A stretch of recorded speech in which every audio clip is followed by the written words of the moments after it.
By 1977, Carnival changed over and had a song called Skankin'.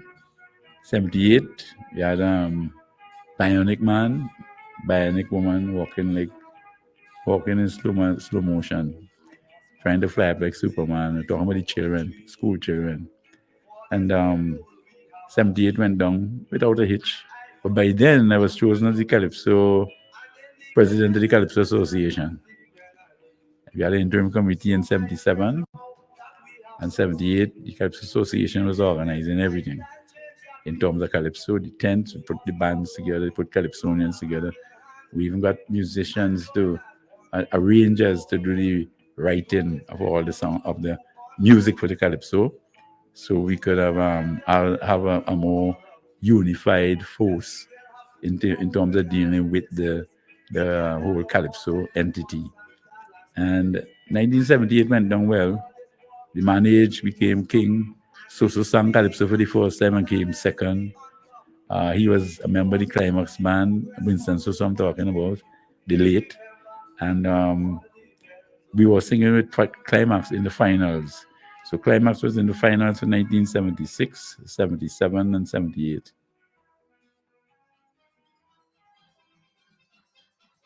The Panonic excitement was for Carnival and Christmas because they're on the road, and that was the vibe.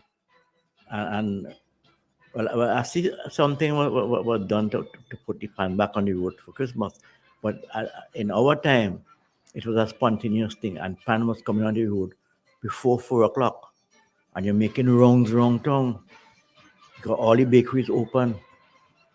So as children, we did some stupid thing with bakery. Might go in and while I call in somebody pull in two off a sheet or something. Those things happen during them times. But the steel band was exciting. Wrong your neck going wrong tongue. When you look at Cardo, Tani, Woodley, what the tuner, Ephraim, these guys gone through. All you bring a memory to me that one of us should force to remember. What's the man?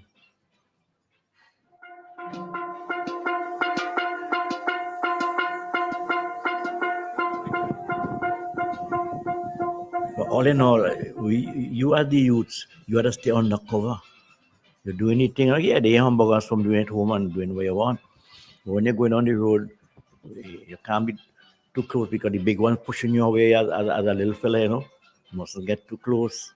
We try all kind of things like that. But I wanted it. And after Pan Invaders in 60, it went on to 62. We used to have a competition during the year too in the park on the ground. Right in front of the stand, they stand by the gate. Used to have competitions there.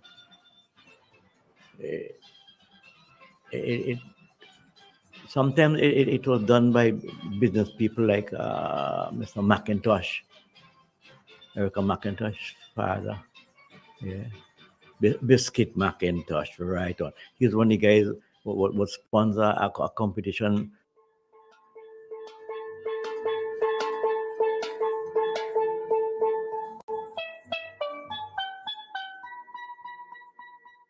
So I used to go and look and get involved. But I started getting involved with Boaty first because he right by the side of the road on the back over there and just go and look, and we came to go for. When you want something, I will go for it. You understand that kind of way? Because I want to learn something. And then I wasn't learning much, just watching and doing the thing like cutting the drums, making the fire, but the eyes and the ears were doing things, So Lincoln Noel came back to Trinidad in 1967. He went out with the Bonaparte brothers and a steel band from Labrie. They had dancers. That time, steel bands used to be doing dancers, especially with limbo and stuff like that. So when Lincoln came back, he started to tune now in Port of Spain in Trotman Street. So I said, that nearer to me. I would live in Trotman Street. So I thought that go by Lincoln. They really put my hand in the thing and started to learn this stuff. going down with it. But it wasn't easy at the time, but at the same time, it was easy. You know. So therefore, I was there between Lincoln and Bertie through the evolution with the song and techniques. Because at that time in the 60s, you had Beastman, he from up Santa Cruz, and he was making some real bad tenors for Desperados, some high tenors. And in 68, Desperados did the Song and Music album. Yeah.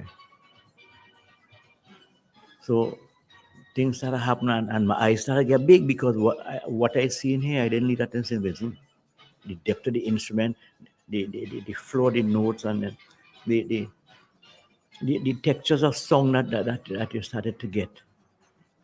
It was so amazing to me that at times you could literally taste it, you know, especially when something go off key, you could see it, taste it, feel it.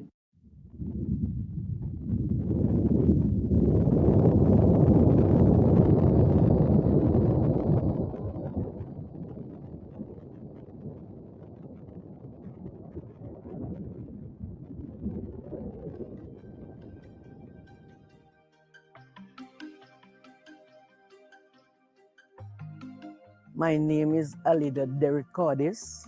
I'm originally from Dixon's, Georgetown, but I came to reside in Sandy Bay a long time ago. I came to teach there in 1966, and then I settled there in 1971. I'm actually a descendant of the Caribs. On the morning of April 13, 1979, I was still asleep when I heard something like a loud thunder. I immediately woke the children. It was Good Friday, so we were just resting late until it was church time. But then, after hearing the thunder, I said maybe it's going to rain. I never heard thunder on a Good Friday before that. So I woke one of the children. I had clothes outside. I said, run out and pick up the clothes quickly. But I noticed he stayed a long time. That was my oldest son. So I said to him, boy, come inside before the rain wet you, because I heard drops. And then when he came in, he showed me his shirt. He said, Mommy, it's not raining. Now look at my shirt. And on his shirt were ash. Because I grew up with an old lady who experienced 1902 eruption, I was alert. I said, boy, this is eruption. And I went outside, I saw what was happening, and immediately I took action. I woke them up, I said, come, we have to get up. We don't know what will happen today, but everybody get up and get dressed, get something to eat. And that's how it started. I remember in 79, people were running, just running, according to Shaky, into a place of nowhere, where they just decide to get refuge, because nobody at that time expect what would have happened, because we wasn't around in the early days in 1902. So we just had to seek cover and expect what happened. Well, my personal experience is that I was scared, because I never knew about the volcano before, because I wasn't around at the time. So when the stones start to drop and the place become dark, we had to run for cover. So by doing that, we moved into a safe zone. But the night of the volcano, when it erupted, the whole country felt the ash in 1979. Concerned. I won't say scared, because when I came outside, to be honest, I did not look at the mountainside. It was afterwards I came out and looked again and saw the mountain black. Even the waves on the sea were already gray in color. And that was when I got scared, because I was home alone with them. Their father was overseas. I didn't know what next. I didn't have a radio to give me the update. So I was wondering what next. The next thing I did was I got water inside. The house I live in, one area has concrete roof. So I put everything in the concrete section. My grocery, which I had gotten on Holy Thursday, everything, my food stuff went inside. And that's where I waited to hear what was the next move. The Prophet Calypso 10 started off with some guys like Gao, we have Prince Eichel, we have Man Anger. I know that there are persons who really wanted to continue showcasing their talent. There might have been guys who have already had their songs together and was ready to get that song out. So I think it was definitely a setback for the culture. But in due respect, you know, we understand what was going on with the volcano. And we hope that if everything go well in 2022, we could continue to play with players.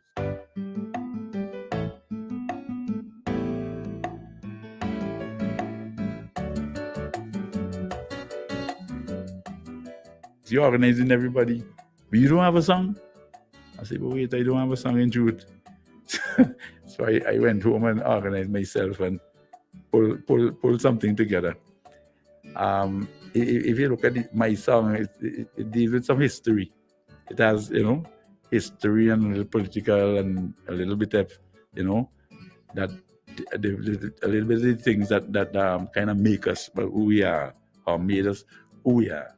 And I decided to. I got my song late. I put it together late, but the idea wasn't far-fetched in terms of you think about the Black Power era, you think about nation building, nationalistic things and so on, and that's how I was able to get that, you know, together and build a feeling around it. And Our Nation is Born is still standing today as something that is good. Some people say excellent. Kudos to the inspiration that some people give me in terms of appreciating the song until now. It's probably worth it, I should say. And I don't want to be blowing my trumpet because many people blow it for me.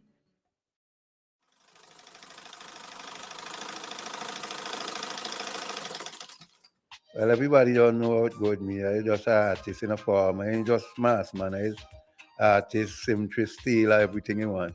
Well, I still count them 2 years where we ain't had no mass. The reason for that, I still been doing some work. This carnival work now. I've been doing work for the churches and thing when Christmas. So I come in, so right now it's going to be 53 years. I was a dragon. When I start, I was a dragon. Till I go on my own. I play mass with Fuzzy Nights.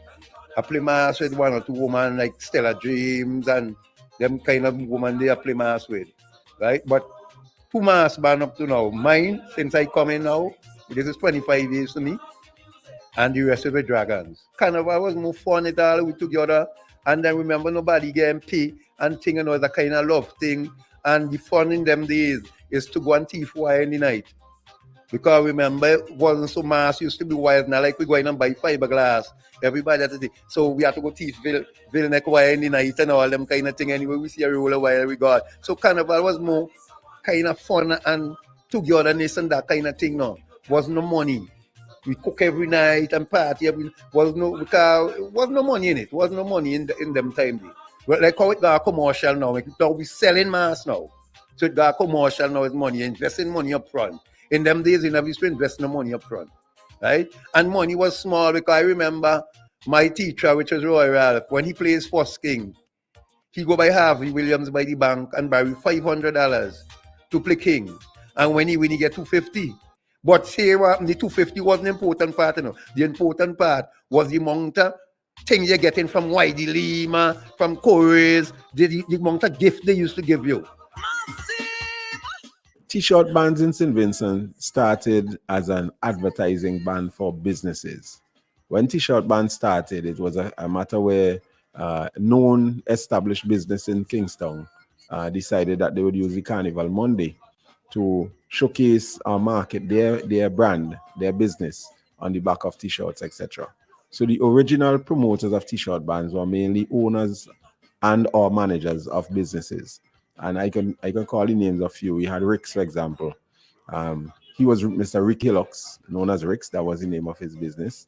And he produced some of the largest t-shirt bands we saw in the early days. We also had Chippy Brown. He had a store, incidentally, 2 buildings away from Rick's. So you had Rick's and you had Chippy Brown. And his band was known as Chippies, okay, as he was commonly called. We also had Irvin Carr, who was the manager, owner, operator of JG and Sons, JG Agencies, and they produce a t-shirt band as well. Now, all these 3 businesses are located uptown. So in the area of Sharp Street, you had Chippies, and you also had Ricky Hillocks, Ricks, and then in the Middle Street section, or close to up to Sharp Street side, you had JG and Sons. So those 3 bands primarily started uptown. In addition to those 3, Touch had a band in later years, and they also started their band from uptown in the area of the customs and excise department. All right, they started their band from the area of the customs and excise department, again up street, close to the Sharp Street area. So basically had like 4 big bands starting uptown. Nobody would have cut up their t-shirts then. You preserve your t-shirt and you would wear it after Carnival, and that was the advertising value then. Also, Hillocks would have taken excursions to New York for Labor Day. So persons would have kept their t-shirts after Carnival was changed to June, July. Persons kept their t-shirts to go to Labor Day. Persons bought t-shirts just to send for friends in New York.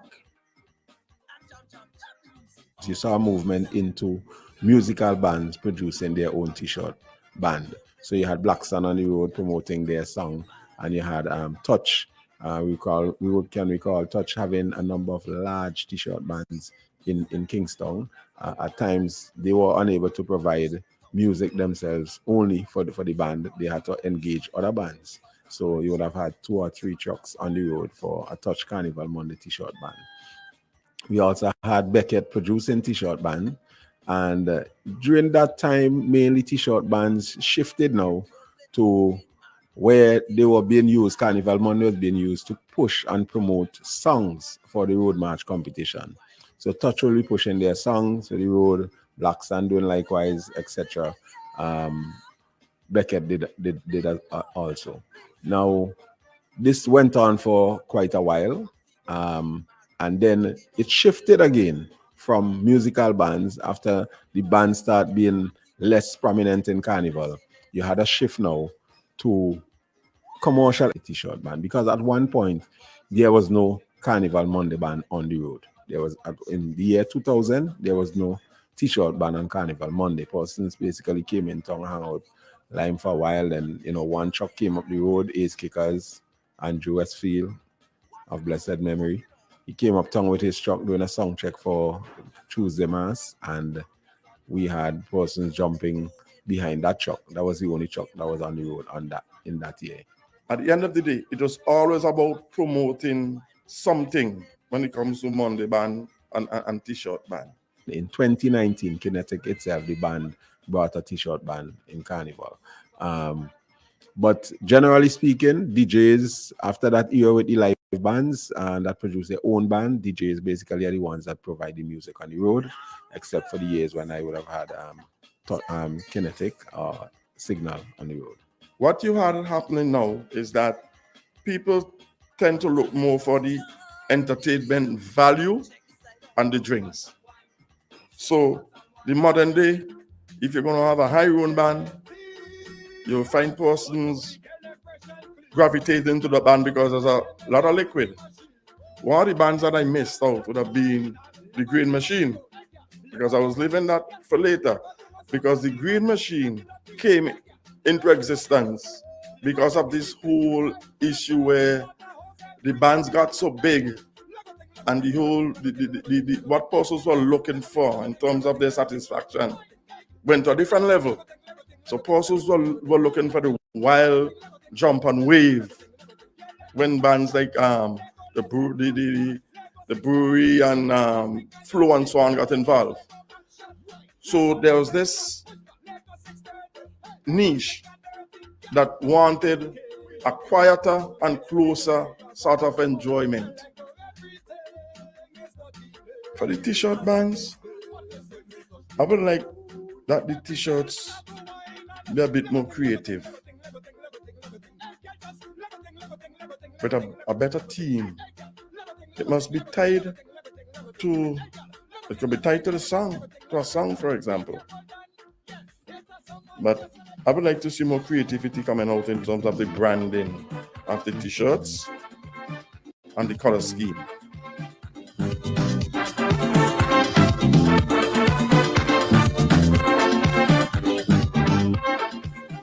I'm Willis Williams, a member of Touch, a band that has made a mammoth mark and a mammoth contribution to Vincy Mas. That band was started in 1984, 85, and we have been playing on and off as in the 90s, on and off. Up to today, we still do a gig per year for Vincy Mas. But we were major contributors in the 90s, early 90s, late 80s. We have under our belt a number of road match championships, a lot of other popular songs. We have some trophies. We toured extensively the world, I would say. We never got to Japan. I always wanted to do that.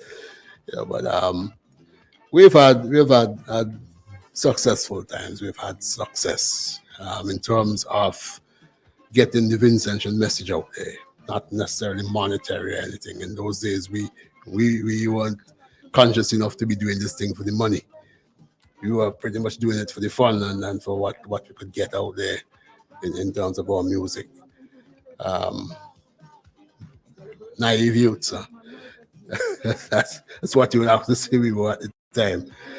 Yeah, of course, now the young people are a lot more progressive, a lot more serious about what they do, and so on. It's a little more than just the love of music. It is really survival for some of them. They do it professionally.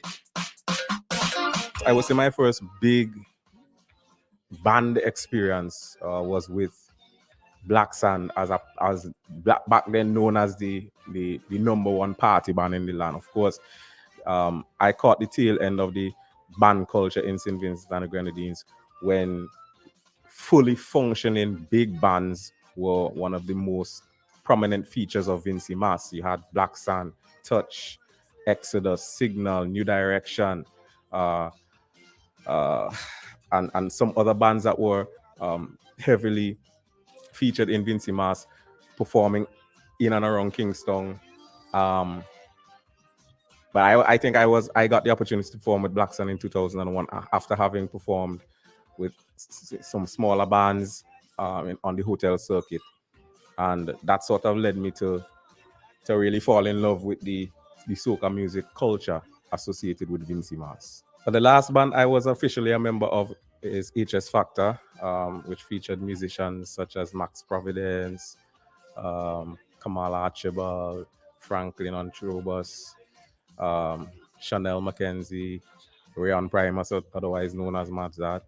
And going back before that, I would have spent some time in a different iteration of Black Sand, which would have been Hot Sand. And of course, it started when I was recruited as a frontline vocalist for Black Sand in 2001. I think all of our songs were different in a way, and they all had their own individuality to them. Based on that, myself and Brian Alexander, Godfrey Ince, just Cherry, the bass guitarist, Godfrey Dublin,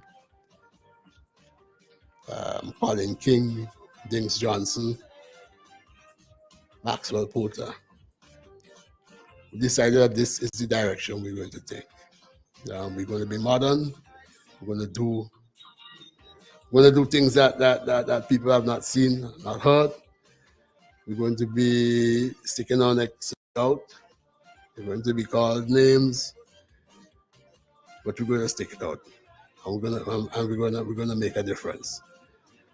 And that is essentially the board of touch, and then what we had set out to do, which I think we had achieved, and we still live up to it. I think our legacy stands, and the music we produce is still valid today.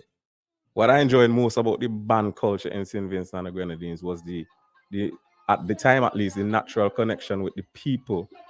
We took the music to the people, so the bands were always touring the islands, from Spotlight Stadium in Georgetown to Caribbean Shack in Barley to Union Island. Everywhere that there was a thirst for live music, we would run into each other.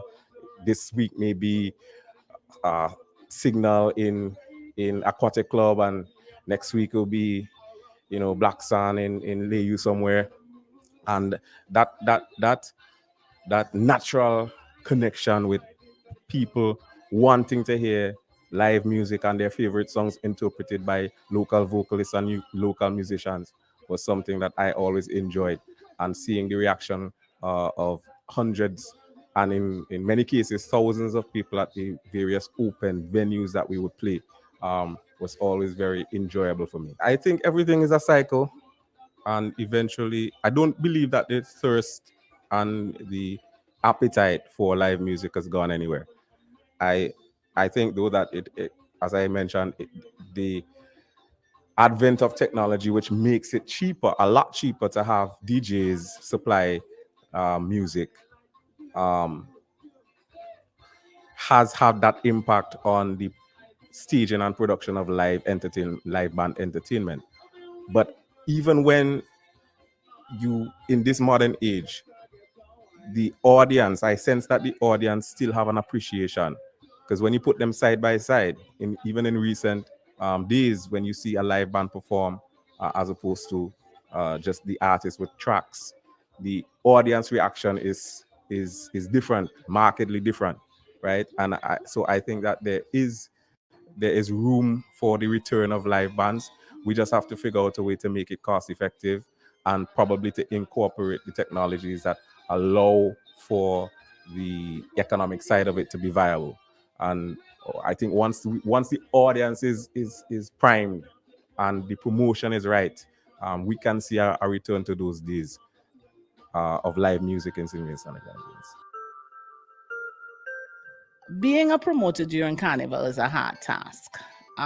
It's a lot of persons on the outside feel that it's about making money, but it's not about that. It costs a lot to produce a quality event during Carnival season.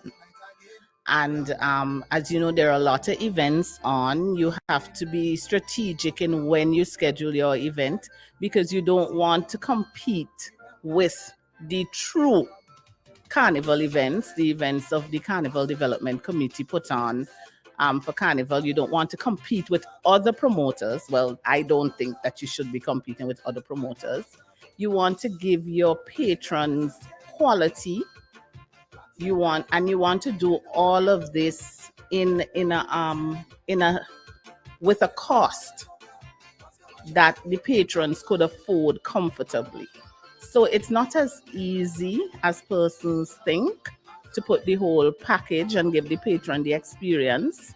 It's a bit more than we see, but it brings joy at the end of it to hear your patrons say, "Oh, I had a wonderful time. I owe you money because my experience was so much more than the cost that I paid." It was easy for us to put the package together because we had basically a lot of what was required to have the type of event that my sister, as an event planner, was able to put together. So persons asking for it, us having the resources, us thinking that, you know what, this event might help to complement what the CDC already has in a different type of experience, was what brought brought it to light. The cancellation of Carnival was huge. It was huge. H2O is obviously is water. It was, I think it was like the founding father of a lot of the current trend in wet fets. It wasn't always on the date that it's at now. It used to be a couple of weeks earlier, actually on the same night as when Skinny does Black Rave. It used to be on that night, and we used to do Insomnia on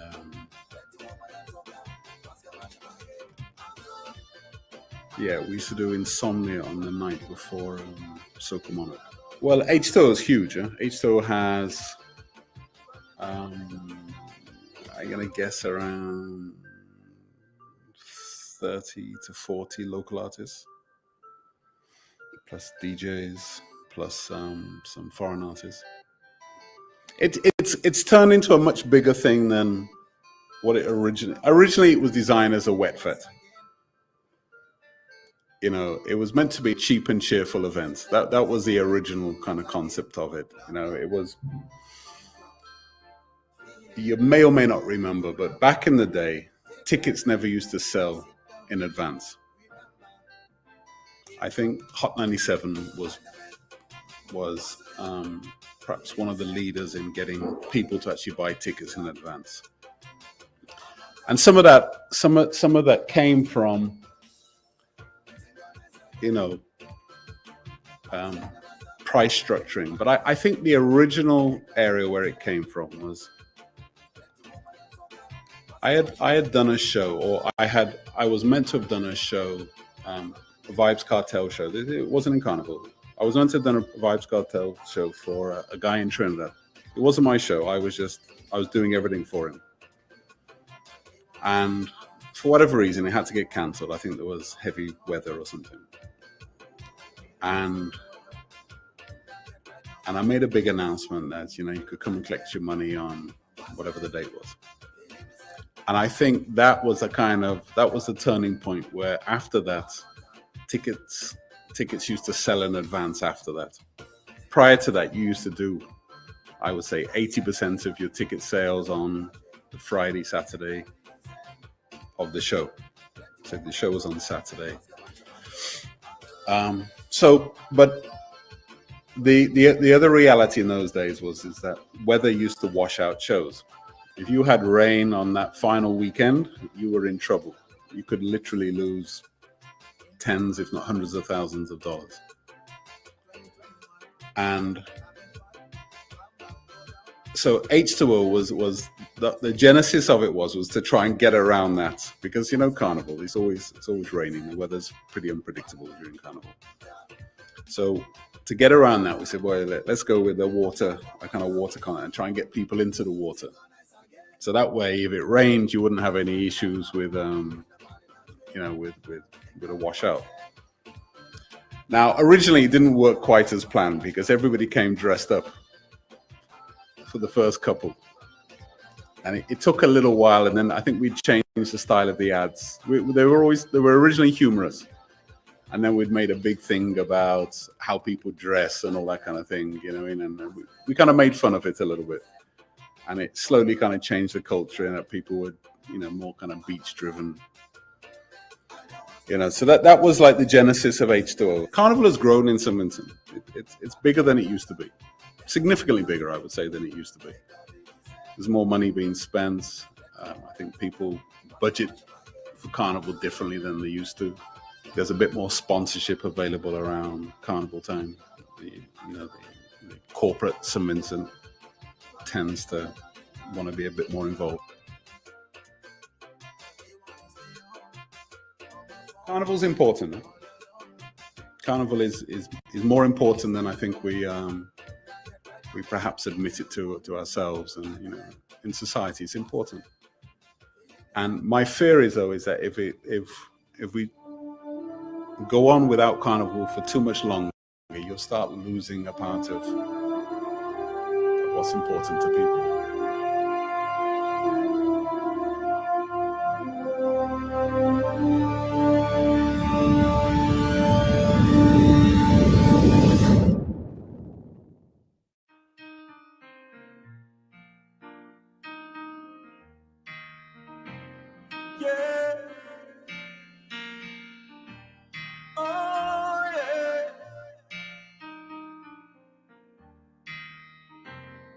So come and see, step up. Yes, I want you to take a guess. My name start with an S, and I'll relieve your stress. Come party time, as I teach you to whine, and how to form a line, and how to get on bad for Carnival. Who am I? Who am I? Who am I? Who am I? Well, I am the rhythm. I am the bass. I am the melody. I am the bass. I'll have you jumping morning till night. I'll have you walking up time after time. I am what I am, that I am who I am, yes I am. So well everybody keep. I wanna see you, I wanna see you, I wanna see you higher, higher. I wanna see you, I wanna see you, I wanna see you higher. I am a tune. Sometimes I could be smooth, sometimes I could be rude, sometimes I could be good for making love. And when it comes to fact, this eye does make you sweat until your body wet from head to toe. Who am I? Who am I? Who am I? Who am I? Well, I am the rhythm. I am the bass. I am the melody. I am the bass. I'll have you jumping morning till night.